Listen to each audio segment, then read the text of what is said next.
प्रिय भक्तों, मैं भगवान विष्णु आज आपके सामने एक महत्वपूर्ण संदेश लेकर आया हूं। यह संसार कर्म और संघर्ष से भरा है। हर व्यक्ति जीवन में सुख, शांति और समृद्धि की कामना करता है, लेकिन कई बार बाधाएं आपके मार्ग को अवरुद्ध कर देती हैं। जीवन में हर प्रकार की सफलता, धन और सुख पाने के लिए एक दिव्य मार्ग है, और वह है मेरा पवित्र मंत्र। यह मंत्र अत्यंत शक्तिशाली है। जो भी भक्त इस मंत्र का 108 बार श्रद्धा और विश्वास के साथ जाप करता है, उसे मेरे आशीर्वाद से हर प्रकार की बाधाओं से मुक्ति मिलेगी और वह हर उस चीज को प्राप्त करेगा जिसकी वह कामना करता है, चाहे वह धन हो, सफलता हो या मानसिक शांति। यह मंत्र न केवल आपको बाहरी सुख देता है, बल्कि आपके आंतरिक मन को भी शुद्ध करता है। अब मैं आपको विष्णु पुराण की एक कथा सुनाता हूं। एक समय की बात है जब धरती पर राक्षसों का अत्याचार बढ़ गया था और मनुष्य, देवता सभी परेशान हो गए थे। तब देवताओं ने मेरी शरण ली और मेरा आह्वान किया। मैंने उनकी प्रार्थना सुनी और नारायण रूप में प्रकट हुआ। मैंने उनके साथ मंत्रों का जाप किया और फिर अपनी दिव्य शक्ति से राक्षसों का नाश किया। यह शक्ति उन्हें मेरे मंत्र से मिली थी, जिसने हर बाधा को समाप्त कर दिया। प्रिय भक्तों, यह मंत्र कोई साधारण मंत्र नहीं है। यह ब्रह्मांड की दिव्य शक्तियों से जुड़ा हुआ है। जब आप इस मंत्र का 108 बार जाप करते हैं, तो मैं स्वयं आपके जीवन में प्रवेश करता हूं और आपकी हर कठिनाई को दूर करता हूं। चाहे वह धन की कमी हो, चाहे वह शारीरिक समस्या हो या मानसिक अशांति, मेरे इस पवित्र मंत्र का जाप करने से हर समस्या का समाधान होता है। और याद रखो, जहां मेरा नाम लिया जाता है, वहां मेरी अर्धांगिनी देवी लक्ष्मी भी प्रसन्न होती हैं। मां लक्ष्मी, जो धन और समृद्धि की देवी हैं, वे भी मेरे भक्तों पर अपनी कृपा बरसाती हैं। जब आप श्रद्धा से मेरा मंत्र जपते हैं, तो मां लक्ष्मी स्वयं आपके जीवन में धन और वैभव की वर्षा करती हैं। तो हे मेरे प्रिय भक्तों, अगर आप जीवन में सच्ची समृद्धि, शांति और सफलता पाना चाहते हैं, तो इस मंत्र का 108 बार जाप या श्रवण करें। यह मंत्र आपके जीवन की हर बाधा को समाप्त करेगा और आपके सभी सपनों को साकार करेगा।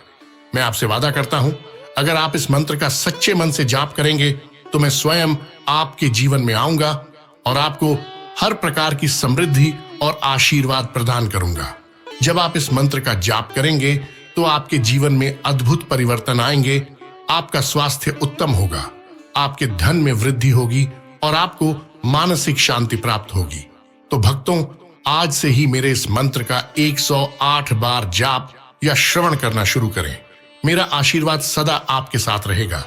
और याद रखें, मां लक्ष्मी की कृपा भी उन्हीं पर होती है जो सच्चे मन से मेरा आह्वान करते हैं। आपके जीवन में धन, शांति और समृद्धि सदा बनी रहेगी। कृपा पाने के लिए वीडियो को लाइक करके चैनल को सब्सक्राइब जरूर करें और कमेंट में मेरा नाम लिखना न भूलें। मंत्र इस प्रकार है। शान्ताकारं भुजगशयनं पद्मनाभं सुरेशं विश्वाधारं गगनसदृशं मेघवर्णं शुभांगं लक्ष्मीकान्तं कमलनयनं योगिविधर्यानगम्यं वन्दे विष्णु भवभयहरं सर्वलोकैकनाथम्। शान्ताकारं भुजगशयनं पद्मनाभं सुरेशं विश्वाधारं गगनसदृशं मेघवर्णं शुभांगं लक्ष्मीकान्तं कमलनयनं योगिविधर्यानगम्यं वन्दे विष्णु भवभयहरं सर्वलोकैकनाथम्। शान्ताकारं भुजगशयनं पद्मनाभं सुरेशं विश्वाधारं गगनसदृशं मेघवर्णं शुभांगं लक्ष्मीकान्तं कमलनयनं योगिविधर्यानगम्यं वन्दे विष्णुं भवभयहरं सर्वलोकैकनाथम् शान्ताकारं भुजगशयनं पद्मनाभं सुरेशं विश्वाधारं गगनसदृशं मेघवर्णं शुभांगं लक्ष्मीकान्तं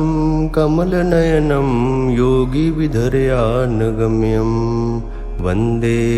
विष्णुं भवभयहरं सर्वलोकैकनाथम् शान्ताकारं भुजगशयनं पद्मनाभं सुरेशं विश्वाधारं गगनसदृशं मेघवर्णं शुभांगं लक्ष्मीकान्तं कमलनयनं योगिविधर्यानगम्यं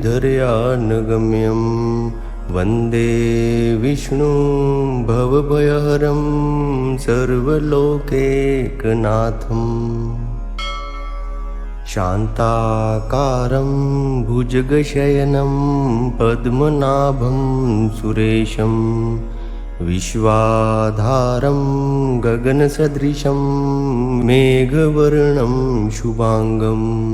लक्ष्मीकान्तं कमलनयनं योगिविधर्यानगम्यं वन्दे विष्णुं भवभयहरं सर्वलोकैकनाथम् शान्ताकारं भुजगशयनं पद्मनाभं सुरेशं विश्वाधारं गगनसदृशं मेघवर्णं शुभांगं लक्ष्मीकान्तं कमलनयनं योगिविधर्यानगम्यं वन्दे विष्णुं भवभयहरं सर्वलोकैकनाथम् शान्ताकारं भुजगशयनं पद्मनाभं सुरेशं विश्वाधारं गगनसदृशं मेघवर्णं शुभांगं लक्ष्मीकान्तं कमलनयनं योगिविधर्यानगम्यं वन्दे विष्णुं भवभयहरं सर्वलोकैकनाथम् शान्ताकारं भुजगशयनं पद्मनाभं सुरेशं विश्वाधारं गगनसदृशं मेघवर्णं शुभांगं लक्ष्मीकान्तं कमलनयनं योगिविधर्यानगम्यं वन्दे विष्णुं भवभयहरं सर्वलोकैकनाथम् शान्ताकारं भुजगशयनं पद्मनाभं सुरेशं विश्वाधारं गगनसदृशं मेघवर्णं शुभांगं लक्ष्मीकान्तं कमलनयनं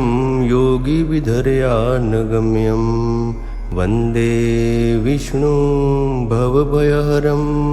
सर्वलोकैकनाथम् शान्ताकारं भुजगशयनं पद्मनाभं सुरेशं विश्वाधारं गगनसदृशं मेघवर्णं शुभांगं लक्ष्मीकान्तं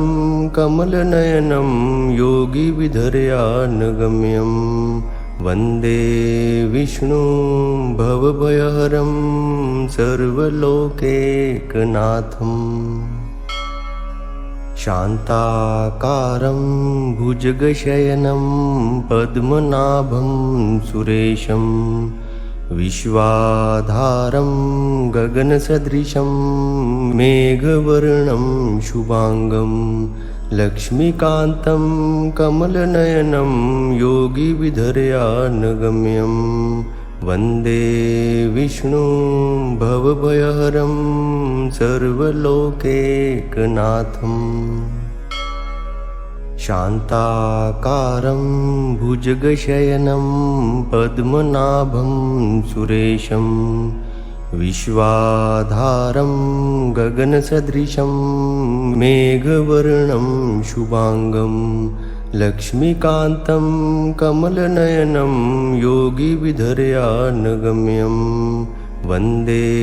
विष्णुं भवभयहरं सर्वलोकैकनाथम् शान्ताकारं भुजगशयनं पद्मनाभं सुरेशं विश्वाधारं गगनसदृशं मेघवर्णं शुभांगं लक्ष्मीकान्तं कमलनयनं योगिविधर्यानगम्यं वन्दे विष्णुं भवभयहरं सर्वलोकैकनाथम् शान्ताकारं भुजगशयनं पद्मनाभं सुरेशं विश्वाधारं गगनसदृशं मेघवर्णं शुभांगं लक्ष्मीकान्तं कमलनयनं योगिविधर्यानगम्यं वन्दे विष्णुं भवभयहरं सर्वलोकैकनाथम् शान्ताकारं भुजगशयनं पद्मनाभं सुरेशं विश्वाधारं गगनसदृशं मेघवर्णं शुभांगं लक्ष्मीकान्तं कमलनयनं योगिविधर्यानगम्यं वन्दे विष्णुं भवभयहरं सर्वलोकैकनाथम् शान्ताकारं भुजगशयनं पद्मनाभं सुरेशं विश्वाधारं गगनसदृशं मेघवर्णं शुभांगं लक्ष्मीकान्तं कमलनयनं योगिविधर्यानगम्यं वन्दे विष्णुं भवभयहरं सर्वलोकैकनाथम् शान्ताकारं भुजगशयनं पद्मनाभं सुरेशं विश्वाधारं गगनसदृशं मेघवर्णं शुभांगं लक्ष्मीकान्तं कमलनयनं योगिविधर्यानगम्यं वन्दे विष्णुं भवभयहरं सर्वलोकैकनाथम् शान्ताकारं भुजगशयनं पद्मनाभं सुरेशं विश्वाधारं गगनसदृशं मेघवर्णं शुभांगं लक्ष्मीकान्तं कमलनयनं योगिविधर्यानगम्यं वन्दे विष्णुं भवभयहरं सर्वलोकैकनाथम् शान्ताकारं भुजगशयनं पद्मनाभं सुरेशं विश्वाधारं गगनसदृशं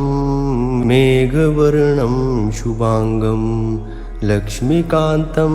कमलनयनं योगिविधर्यानगम्यं वन्दे विष्णुं भवभयहरं सर्वलोकैकनाथम् शान्ताकारं भुजगशयनं पद्मनाभं सुरेशं विश्वाधारं गगनसदृशं मेघवर्णं शुभांगं लक्ष्मीकान्तं कमलनयनं योगिविधर्यानगम्यं वन्दे विष्णुं भवभयहरं सर्वलोकैकनाथम् शान्ताकारं भुजगशयनं पद्मनाभं सुरेशं विश्वाधारं गगनसदृशं मेघवर्णं शुभांगं लक्ष्मीकान्तं कमलनयनं योगिविधर्यानगम्यं वन्दे विष्णुं भवभयहरं सर्वलोकैकनाथम् शान्ताकारं भुजगशयनं पद्मनाभं सुरेशं विश्वाधारं गगनसदृशं मेघवर्णं शुभांगं लक्ष्मीकान्तं कमलनयनं योगिविधर्यानगम्यं वन्दे विष्णुं भवभयहरं सर्वलोकैकनाथम् शान्ताकारं भुजगशयनं पद्मनाभं सुरेशं विश्वाधारं गगनसदृशं मेघवर्णं शुभांगं लक्ष्मीकान्तं कमलनयनं योगिविधर्यानगम्यं वन्दे विष्णुं भवभयहरं सर्वलोकैकनाथम् शान्ताकारं भुजगशयनं पद्मनाभं सुरेशं विश्वाधारं गगनसदृशं मेघवर्णं शुभांगं लक्ष्मीकान्तं कमलनयनं योगिविधर्यानगम्यं वन्दे विष्णुं भवभयहरं सर्वलोकैकनाथम् शान्ताकारं भुजगशयनं पद्मनाभं सुरेशं विश्वाधारं गगनसदृशं मेघवर्णं शुभांगं लक्ष्मीकान्तं कमलनयनं योगिविधर्यानगम्यं वन्दे विष्णुं भवभयहरं सर्वलोकैकनाथम् शान्ताकारं भुजगशयनं पद्मनाभं सुरेशं विश्वाधारं गगनसदृशं मेघवर्णं शुभांगं लक्ष्मीकान्तं कमलनयनं योगिविधर्यानगम्यं वन्दे विष्णुं भवभयहरं सर्वलोकैकनाथम् शान्ताकारं भुजगशयनं पद्मनाभं सुरेशं विश्वाधारं गगनसदृशं मेघवर्णं शुभांगं लक्ष्मीकान्तं कमलनयनं योगिविधर्यानगम्यं वन्दे विष्णुं भवभयहरं सर्वलोकैकनाथम् शान्ताकारं भुजगशयनं पद्मनाभं सुरेशं विश्वाधारं गगनसदृशं मेघवर्णं शुभांगं लक्ष्मीकान्तं कमलनयनं योगिविधर्यानगम्यं वन्दे विष्णुं भवभयहरं सर्वलोकैकनाथम् शान्ताकारं भुजगशयनं पद्मनाभं सुरेशं विश्वाधारं गगनसदृशं मेघवर्णं शुभांगं लक्ष्मीकान्तं कमलनयनं योगिविधर्यानगम्यं वन्दे विष्णुं भवभयहरं सर्वलोकैकनाथम् शान्ताकारं भुजगशयनं पद्मनाभं सुरेशं विश्वाधारं गगनसदृशं मेघवर्णं शुभांगं लक्ष्मीकान्तं कमलनयनं योगिविधर्यानगम्यं वन्दे विष्णुं भवभयहरं सर्वलोकैकनाथम् शान्ताकारं भुजगशयनं पद्मनाभं सुरेशं विश्वाधारं गगनसदृशं मेघवर्णं शुभांगं लक्ष्मीकान्तं कमलनयनं योगिविधर्यानगम्यं वन्दे विष्णुं भवभयहरं सर्वलोकैकनाथम् शान्ताकारं भुजगशयनं पद्मनाभं सुरेशं विश्वाधारं गगनसदृशं मेघवर्णं शुभांगं लक्ष्मीकान्तं कमलनयनं योगिविधर्यानगम्यं वन्दे विष्णुं भवभयहरं सर्वलोकैकनाथम् शान्ताकारं भुजगशयनं पद्मनाभं सुरेशं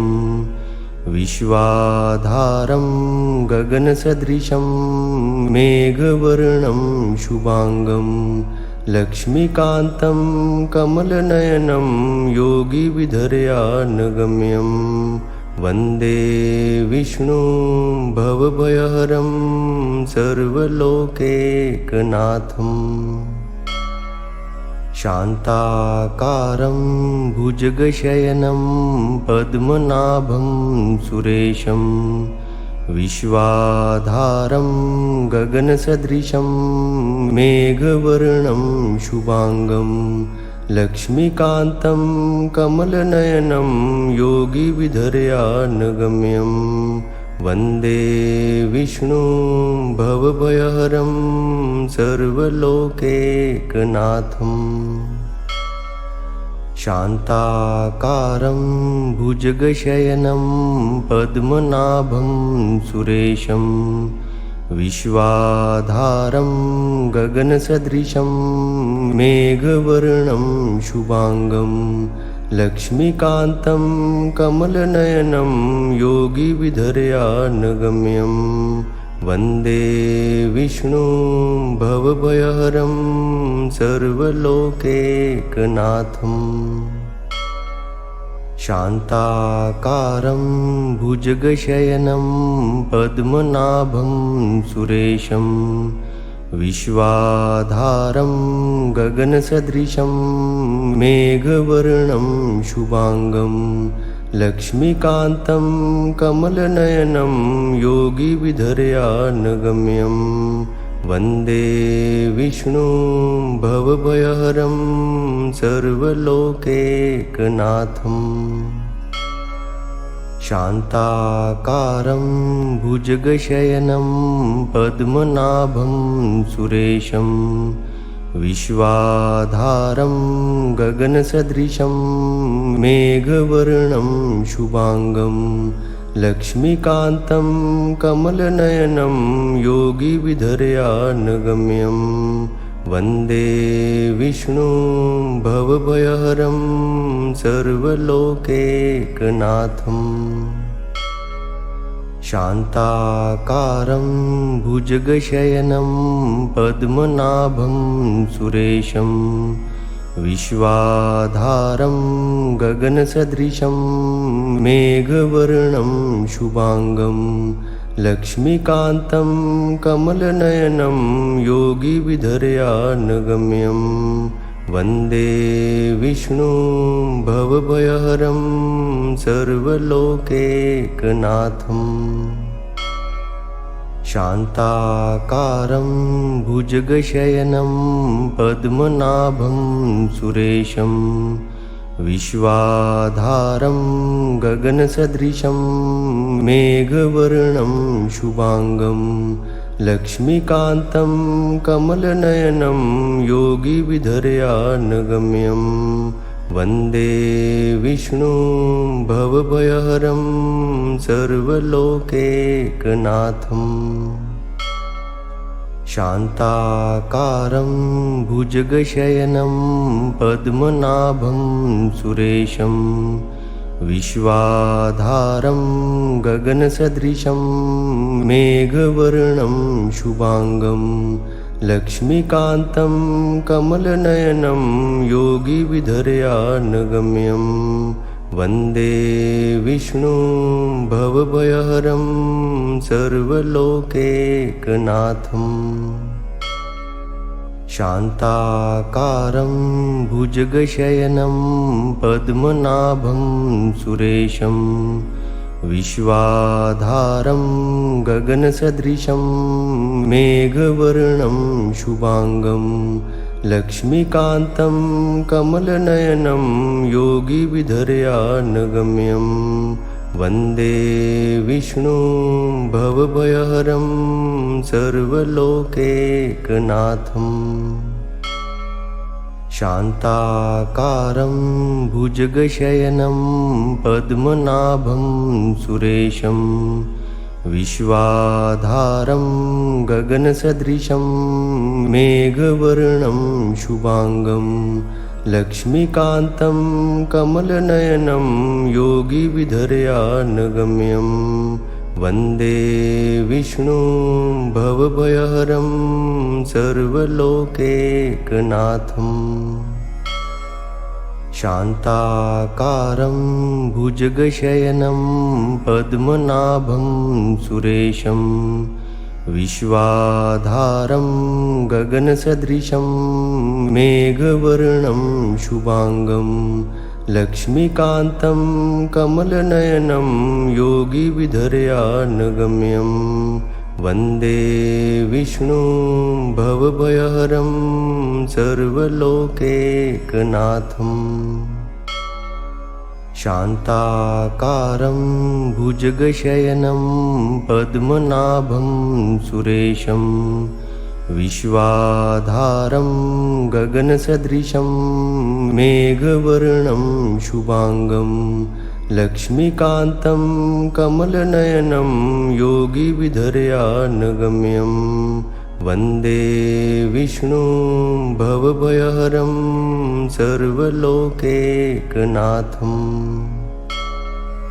शान्ताकारं भुजगशयनं पद्मनाभं सुरेशं विश्वाधारं गगनसदृशं मेघवर्णं शुभांगं लक्ष्मीकान्तं कमलनयनं योगिविधर्यानगम्यं वन्दे विष्णुं भवभयहरं सर्वलोकैकनाथम् शान्ताकारं भुजगशयनं पद्मनाभं सुरेशं विश्वाधारं गगनसदृशं मेघवर्णं शुभांगं लक्ष्मीकान्तं कमलनयनं योगिविधर्यानगम्यं वन्दे विष्णुं भवभयहरं सर्वलोकैकनाथम् शान्ताकारं भुजगशयनं पद्मनाभं सुरेशं विश्वाधारं गगनसदृशं मेघवर्णं शुभांगं लक्ष्मीकान्तं कमलनयनं योगिविधर्यानगम्यं वन्दे विष्णुं भवभयहरं सर्वलोकैकनाथम् शान्ताकारं भुजगशयनं पद्मनाभं सुरेशं विश्वाधारं गगनसदृशं मेघवर्णं शुभांगं लक्ष्मीकान्तं कमलनयनं योगिविधर्यानगम्यं वन्दे विष्णुं भवभयहरं सर्वलोकैकनाथम् शान्ताकारं भुजगशयनं पद्मनाभं सुरेशं विश्वाधारं गगनसदृशं मेघवर्णं शुभांगं लक्ष्मीकान्तं कमलनयनं योगिविधर्यानगम्यं वन्दे विष्णुं भवभयहरं सर्वलोकैकनाथम् शान्ताकारं भुजगशयनं पद्मनाभं सुरेशं विश्वाधारं गगनसदृशं मेघवर्णं शुभांगं लक्ष्मीकान्तं कमलनयनं योगिविधर्यानगम्यं वन्दे विष्णुं भवभयहरं सर्वलोकैकनाथम् शान्ताकारं भुजगशयनं पद्मनाभं सुरेशं विश्वाधारं गगनसदृशं मेघवर्णं शुभांगं लक्ष्मीकान्तं कमलनयनं योगिविधर्यानगम्यं वन्दे विष्णुं भवभयहरं सर्वलोकैकनाथम् शान्ताकारं भुजगशयनं पद्मनाभं सुरेशं विश्वाधारं गगनसदृशं मेघवर्णं शुभांगं लक्ष्मीकान्तं कमलनयनं योगिविधर्यानगम्यं वन्दे विष्णुं भवभयहरं सर्वलोकैकनाथम् शान्ताकारं भुजगशयनं पद्मनाभं सुरेशं विश्वाधारं गगनसदृशं मेघवर्णं शुभांगं लक्ष्मीकान्तं कमलनयनं योगिविधर्यानगम्यं वन्दे विष्णुं भवभयहरं सर्वलोकैकनाथम् शान्ताकारं भुजगशयनं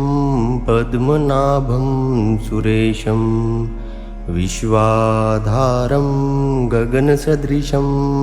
मेघवर्णं शुभांगं लक्ष्मीकान्तं कमलनयनं योगिविधर्यानगम्यं वन्दे विष्णुं भवभयहरं सर्वलोकैकनाथम् शान्ताकारं भुजगशयनं पद्मनाभं सुरेशं विश्वाधारं गगनसदृशं मेघवर्णं शुभांगं लक्ष्मीकान्तं कमलनयनं योगिविधर्यानगम्यं वन्दे विष्णुं भवभयहरं सर्वलोकैकनाथम् शान्ताकारं भुजगशयनं पद्मनाभं सुरेशं विश्वाधारं गगनसदृशं मेघवर्णं शुभांगं लक्ष्मीकान्तं कमलनयनं योगिविधर्यानगम्यं वन्दे विष्णुं भवभयहरं सर्वलोकैकनाथम् शान्ताकारं भुजगशयनं पद्मनाभं सुरेशं विश्वाधारं गगनसदृशं मेघवर्णं शुभांगं लक्ष्मीकान्तं कमलनयनं योगिविधर्यानगम्यं वन्दे विष्णुं भवभयहरं सर्वलोकैकनाथम् शान्ताकारं भुजगशयनं पद्मनाभं सुरेशं विश्वाधारं गगनसदृशं मेघवर्णं शुभांगं लक्ष्मीकान्तं कमलनयनं योगिविधर्यानगम्यं वन्दे विष्णुं भवभयहरं सर्वलोकैकनाथम् शान्ताकारं भुजगशयनं पद्मनाभं सुरेशं विश्वाधारं गगनसदृशं मेघवर्णं शुभांगं लक्ष्मीकान्तं कमलनयनं योगिविधर्यानगम्यं वन्दे विष्णुं भवभयहरं सर्वलोकैकनाथम् शान्ताकारं भुजगशयनं पद्मनाभं सुरेशं विश्वाधारं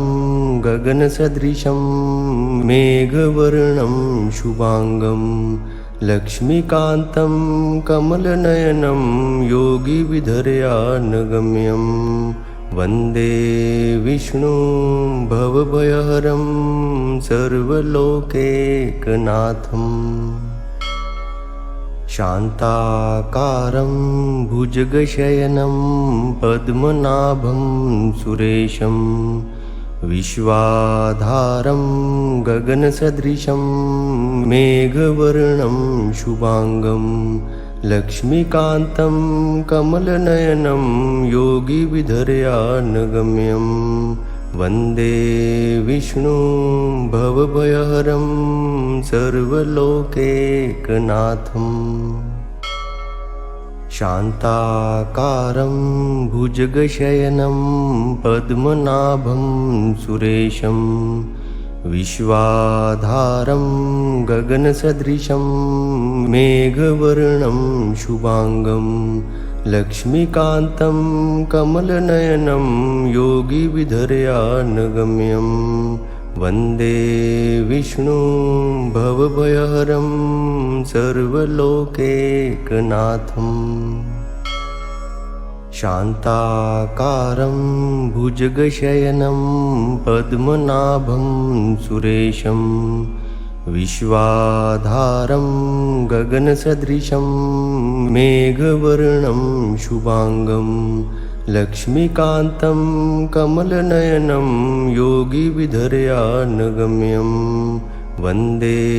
विष्णुं भवभयहरं सर्वलोकैकनाथम् शान्ताकारं भुजगशयनं पद्मनाभं सुरेशं विश्वाधारं गगनसदृशं मेघवर्णं शुभांगं लक्ष्मीकान्तं कमलनयनं योगिविधर्यानगम्यं वन्दे विष्णुं भवभयहरं सर्वलोकैकनाथम् शान्ताकारं भुजगशयनं पद्मनाभं सुरेशं विश्वाधारं गगनसदृशं मेघवर्णं शुभांगं लक्ष्मीकान्तं कमलनयनं योगिविधर्यानगम्यं वन्दे विष्णुं भवभयहरं सर्वलोकैकनाथम्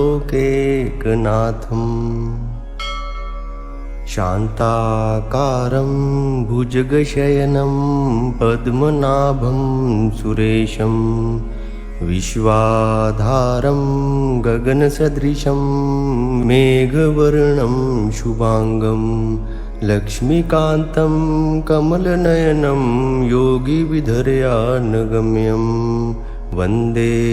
विष्णुं भवभयहरं सर्वलोकैकनाथम् शान्ताकारं भुजगशयनं पद्मनाभं सुरेशं विश्वाधारं गगनसदृशं मेघवर्णं शुभांगं लक्ष्मीकान्तं कमलनयनं योगिविधर्यानगम्यं वन्दे विष्णुं भवभयहरं सर्वलोकैकनाथम् शान्ताकारं भुजगशयनं पद्मनाभं सुरेशं विश्वाधारं गगनसदृशं मेघवर्णं शुभांगं लक्ष्मीकान्तं कमलनयनं योगिविधर्यानगम्यं वन्दे विष्णुं भवभयहरं सर्वलोकैकनाथम् शान्ताकारं भुजगशयनं पद्मनाभं सुरेशं विश्वाधारं गगनसदृशं मेघवर्णं शुभांगं लक्ष्मीकान्तं कमलनयनं योगिविधर्यानगम्यं वन्दे विष्णुं भवभयहरं सर्वलोकैकनाथम् शान्ताकारं भुजगशयनं पद्मनाभं सुरेशं विश्वाधारं गगनसदृशं मेघवर्णं शुभांगं लक्ष्मीकान्तं कमलनयनं योगिविधर्यानगम्यं वन्दे विष्णुं भवभयहरं सर्वलोकैकनाथम् शान्ताकारं भुजगशयनं पद्मनाभं सुरेशं विश्वाधारं गगनसदृशं मेघवर्णं शुभांगं लक्ष्मीकान्तं कमलनयनं योगिविधर्यानगम्यं वन्दे विष्णुं भवभयहरं सर्वलोकैकनाथम् शान्ताकारं भुजगशयनं पद्मनाभं सुरेशं विश्वाधारं गगनसदृशं मेघवर्णं शुभांगं लक्ष्मीकान्तं कमलनयनं योगिविधर्यानगम्यं वन्दे विष्णुं भवभयहरं सर्वलोकैकनाथम् शान्ताकारं भुजगशयनं पद्मनाभं सुरेशं विश्वाधारं गगनसदृशं मेघवर्णं शुभांगं लक्ष्मीकान्तं कमलनयनं योगिविधर्यानगम्यं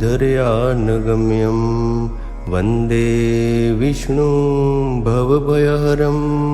सर्वलोकैकनाथम् शान्ताकारं भुजगशयनं पद्मनाभं सुरेशं विश्वाधारं गगनसदृशं मेघवर्णं शुभांगं लक्ष्मीकान्तं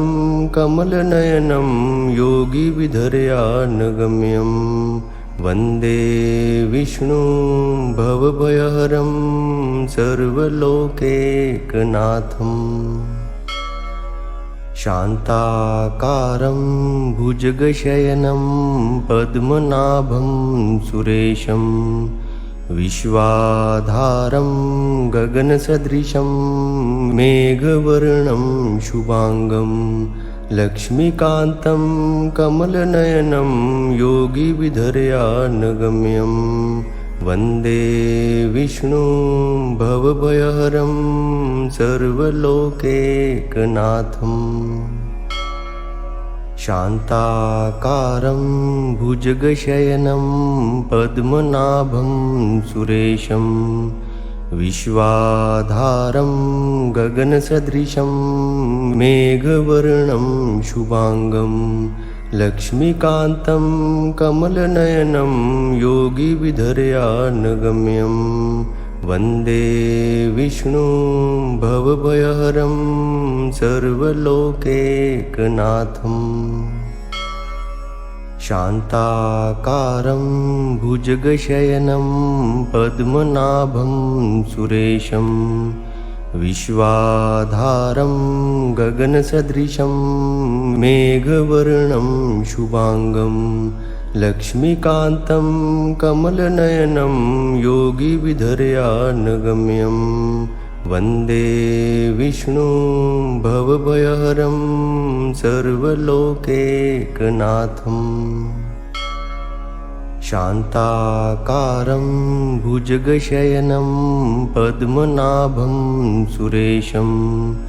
विश्वाधारं गगनसदृशं मेघवर्णं शुभांगं लक्ष्मीकान्तं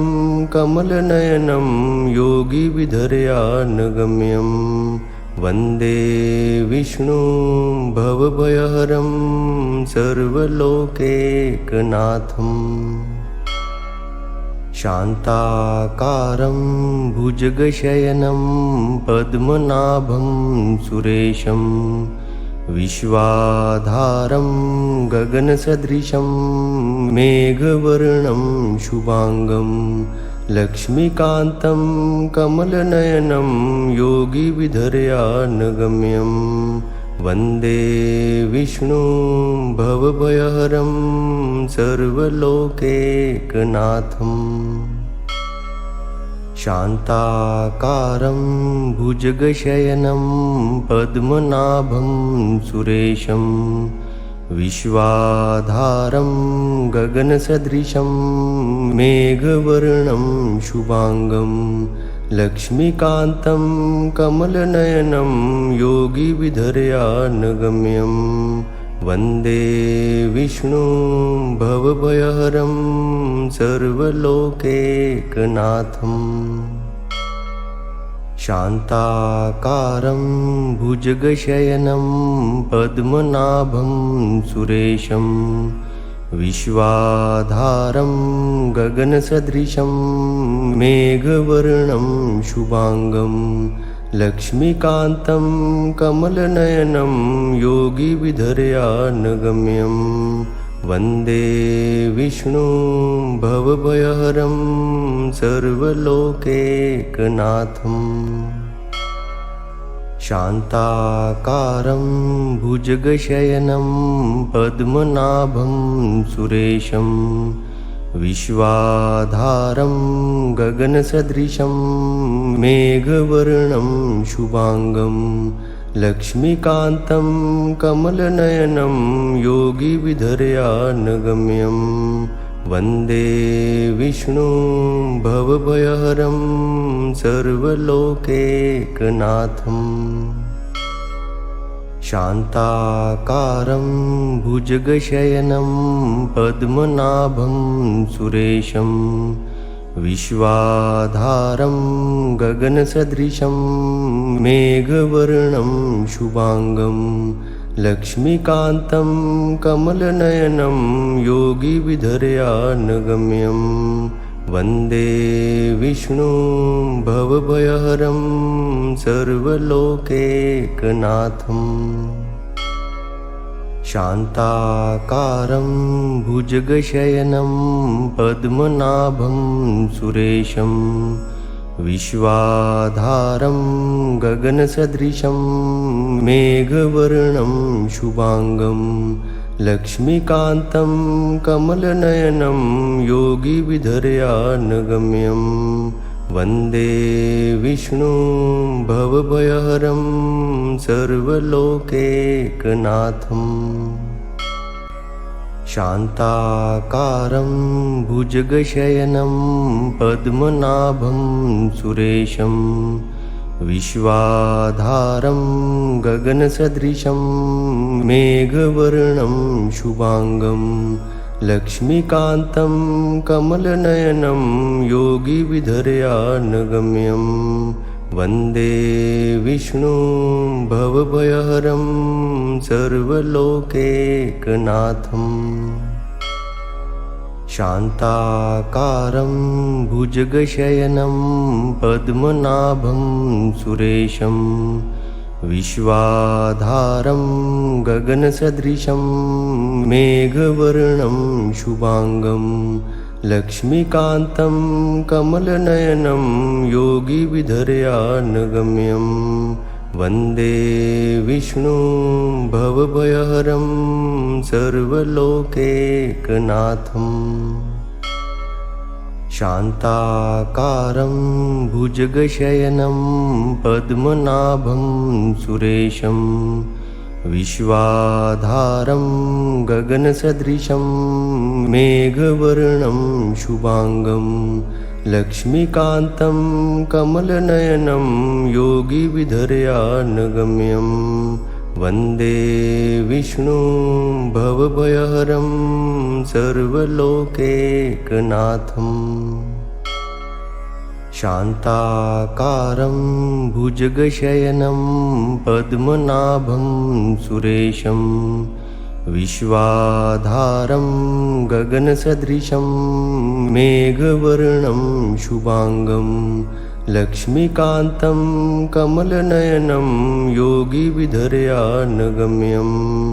वन्दे विष्णुं भवभयहरं सर्वलोकैकनाथम्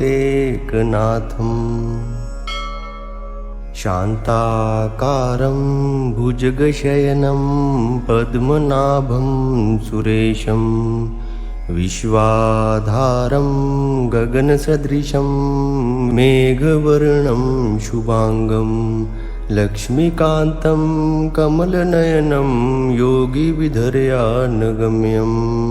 वन्दे विष्णुं भवभयहरं सर्वलोकैकनाथम् शान्ताकारं भुजगशयनं पद्मनाभं सुरेशं विश्वाधारं गगनसदृशं मेघवर्णं शुभांगं लक्ष्मीकान्तं कमलनयनं योगिविधर्यानगम्यं वन्दे विष्णुं भवभयहरं सर्वलोकैकनाथम् शान्ताकारं भुजगशयनं पद्मनाभं सुरेशं विश्वाधारं गगनसदृशं मेघवर्णं शुभांगं लक्ष्मीकान्तं कमलनयनं योगिविधर्यानगम्यं वन्दे विष्णुं भवभयहरं सर्वलोकैकनाथम् शान्ताकारं भुजगशयनं पद्मनाभं सुरेशं विश्वाधारं गगनसदृशं मेघवर्णं शुभांगं लक्ष्मीकान्तं कमलनयनं योगिविधर्यानगम्यं वन्दे विष्णुं भवभयहरं सर्वलोकैकनाथम्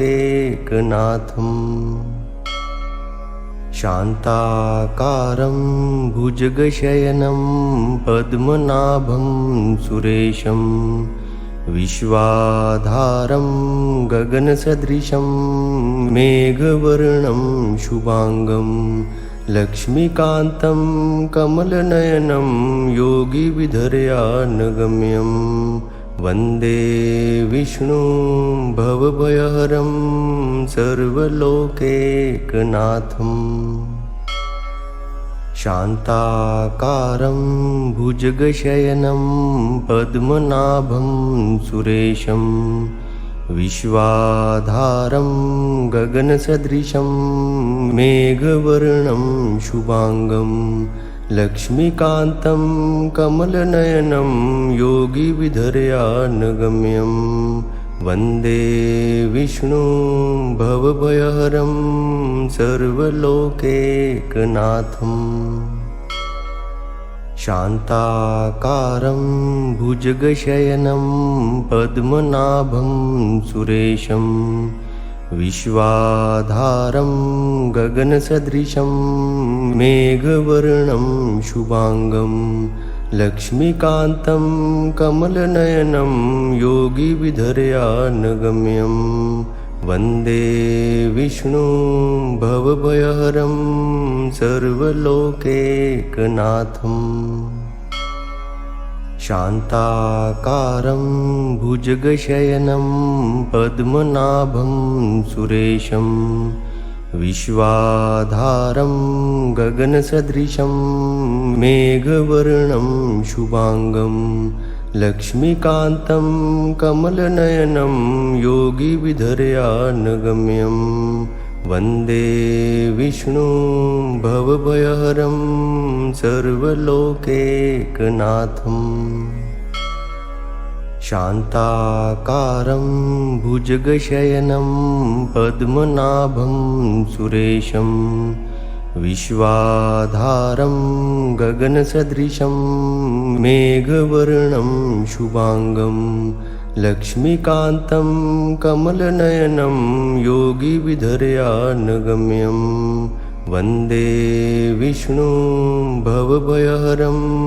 सर्वलोकैकनाथम् शान्ताकारं भुजगशयनं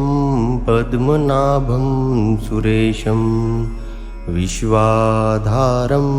गगनसदृशं मेघवर्णं शुभांगं लक्ष्मीकान्तं कमलनयनं योगिविधर्यानगम्यं वन्दे विष्णुं भवभयहरं सर्वलोकैकनाथम् शान्ताकारं भुजगशयनं पद्मनाभं सुरेशं विश्वाधारं गगनसदृशं मेघवर्णं शुभांगं लक्ष्मीकान्तं कमलनयनं योगिविधर्यानगम्यं वन्दे विष्णुं भवभयहरं सर्वलोकैकनाथम् शान्ताकारं भुजगशयनं पद्मनाभं सुरेशं विश्वाधारं गगनसदृशं मेघवर्णं शुभांगं लक्ष्मीकान्तं कमलनयनं योगिविधर्यानगम्यं वन्दे विष्णुं भवभयहरं सर्वलोकैकनाथम् शान्ताकारं भुजगशयनं पद्मनाभं सुरेशं विश्वाधारं गगनसदृशं मेघवर्णं शुभांगं लक्ष्मीकान्तं कमलनयनं योगिविधर्यानगम्यं वन्दे विष्णुं भवभयहरं सर्वलोकैकनाथम् शान्ताकारं भुजगशयनं पद्मनाभं सुरेशं विश्वाधारं गगनसदृशं मेघवर्णं शुभांगं लक्ष्मीकान्तं कमलनयनं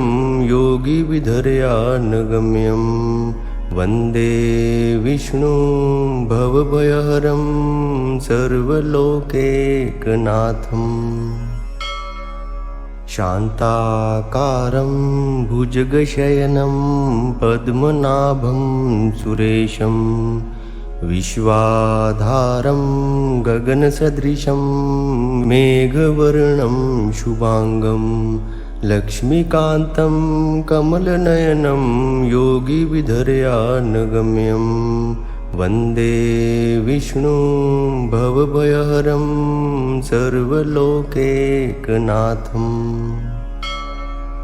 शान्ताकारं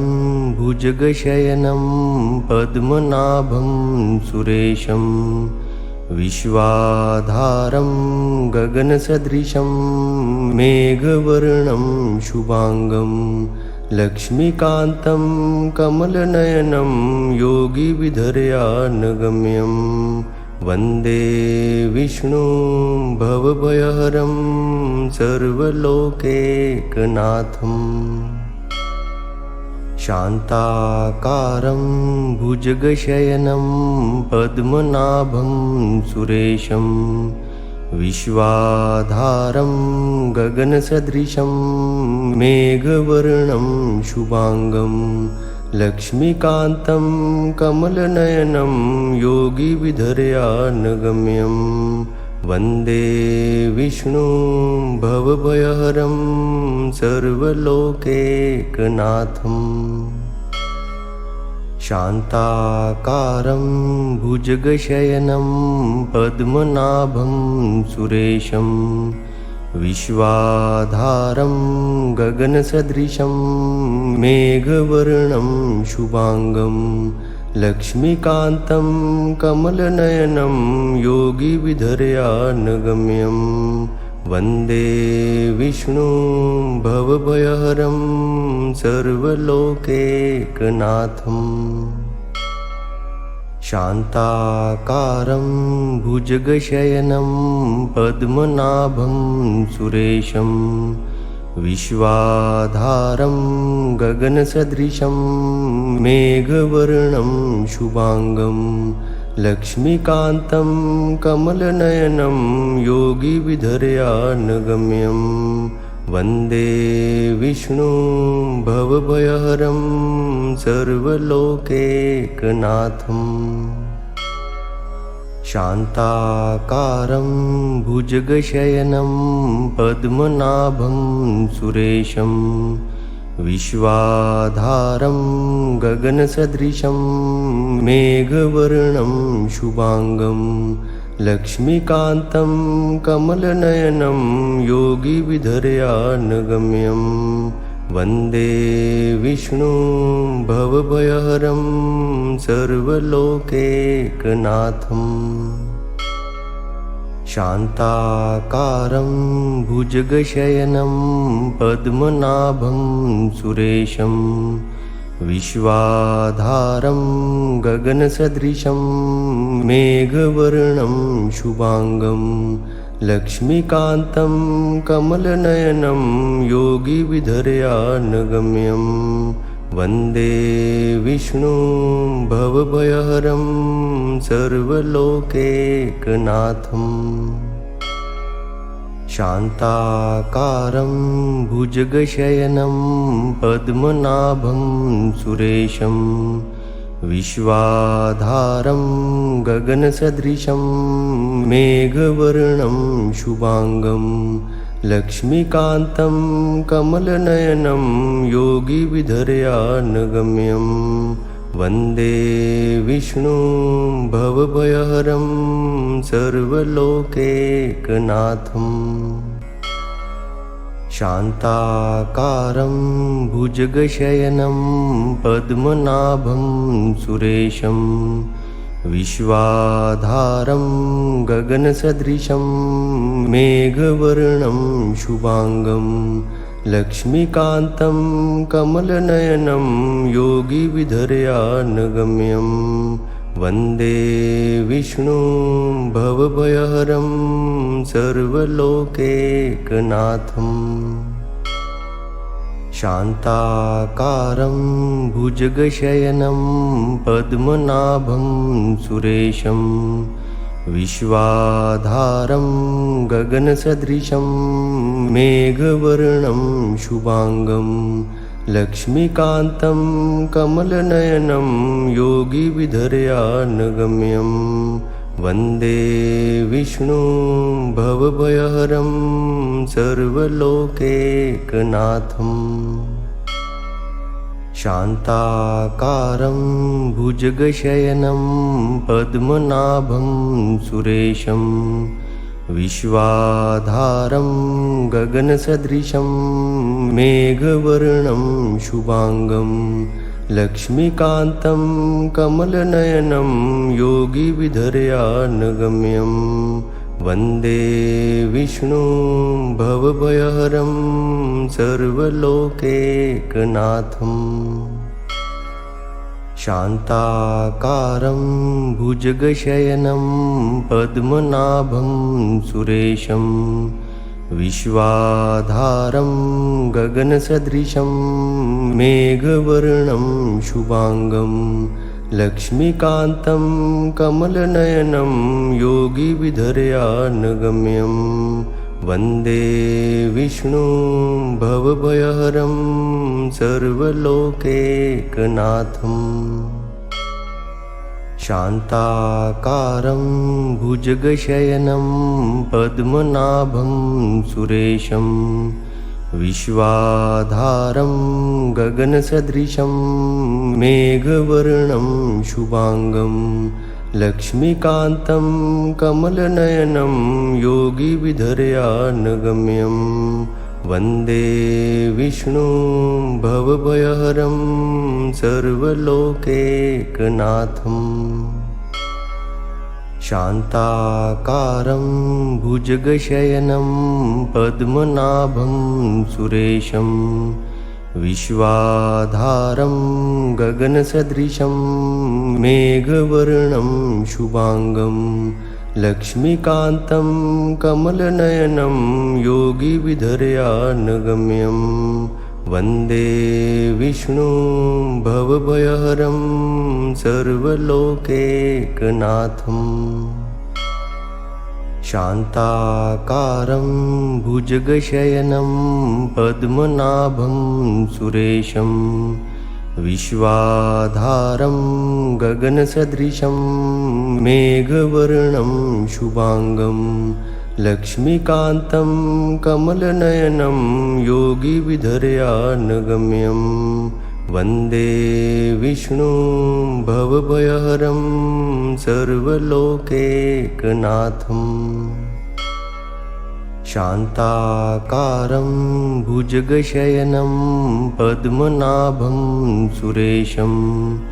विश्वाधारं गगनसदृशं मेघवर्णं शुभांगं लक्ष्मीकान्तं कमलनयनं योगिविधर्यानगम्यं वन्दे विष्णुं भवभयहरं सर्वलोकैकनाथम् शान्ताकारं भुजगशयनं पद्मनाभं सुरेशं विश्वाधारं गगनसदृशं मेघवर्णं शुभांगं लक्ष्मीकान्तं कमलनयनं योगिविधर्यानगम्यं वन्दे विष्णुं भवभयहरं सर्वलोकैकनाथम्